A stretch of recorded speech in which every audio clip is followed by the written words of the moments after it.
So again, I just want to give you a little briefing of what's coming up this week in the Senate. Again, the Senate is working full steam ahead on the work we have before us, working on your behalf and getting our job done. So the Finance Committee is going to be busy this week. Just today, we heard about a healthcare transformation project that's aimed at reducing the cost of healthcare. That is affecting all of us, including state governments. So we really need to get that reined in.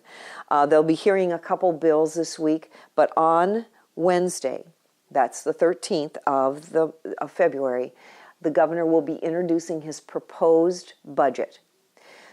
A lot of people have been visiting my office, very concerned about the proposed budget. And I'll tell you what I'm telling them.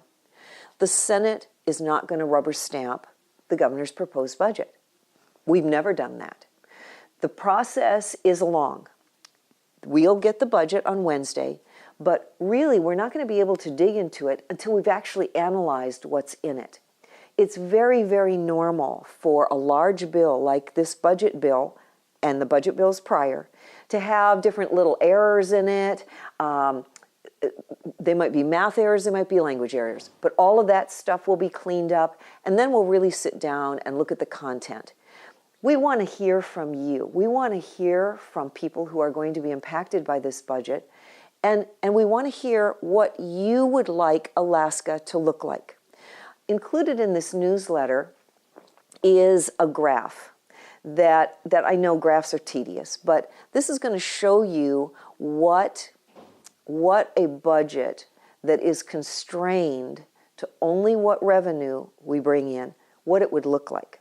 What departments would be funded, what programs would be funded, and what the PFD, an air quotes, full PFD would look like. So I want you to see that and then, give me feedback.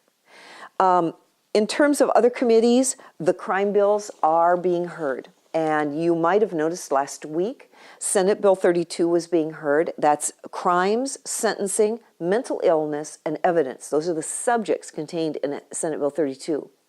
Today, which is Monday, the Senate floor heard a motion from Senator Hughes. She's the chair of the Judiciary Committee, to ask to move that bill out of her committee. The reason is she is married to someone, her husband is a healthcare provider, and he interacts with folks that have been asked to do treatment for their drug addiction. And they've agreed to do that. Well, her husband actually administers that treatment, and the clinic he works in administers that treatment. That means she has a conflict of interest under the new ethics law that was passed last year. Consequently, she can't work on the bill. She's the chair of the committee. So that bill is being moved into the State Affairs Committee, where it can be vetted further. She's already held some hearings on it. There have been no changes made in the bill. So there's been no problem in terms of her conflict of interest. She hasn't made any amendments to the bill or anything.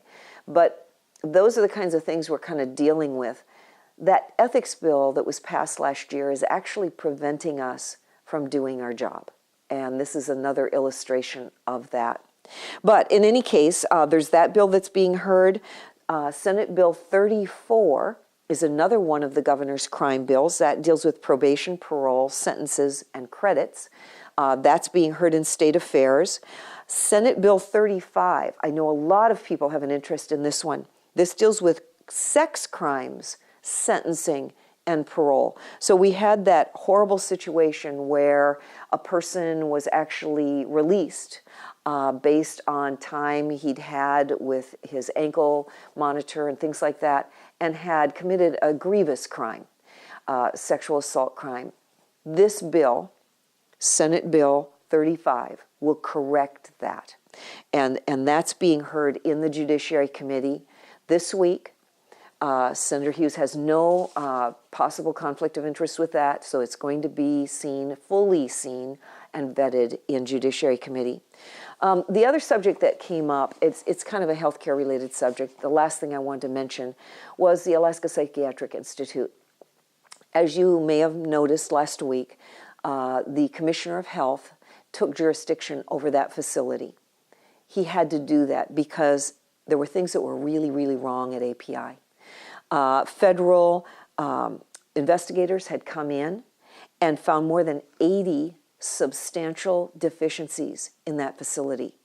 We've known for a while that there were problems at API, but this has been substantiated now in the last 6 months by these investigators. They create these substantial deficiencies created immediate jeopardy for patients and also put the staff at risk. So this is why the commissioner took this immediate action. He did use the authority of the executive branch for a sole source contract. This contract will expire in July. This is a company that's going to come in and identify where the problems are and make some suggestions for improvements. This is not a long-term contract. So just so you know, these folks that are put in API are some of our most vulnerable citizens. And we want to make sure that they're taken care of properly. We want to make sure that the staff there is safe in their workplace. So just a little information, further information you may not have heard about the API, Alaska Psychiatric Institute issue. Thanks so much for watching, and I'll see you again next week.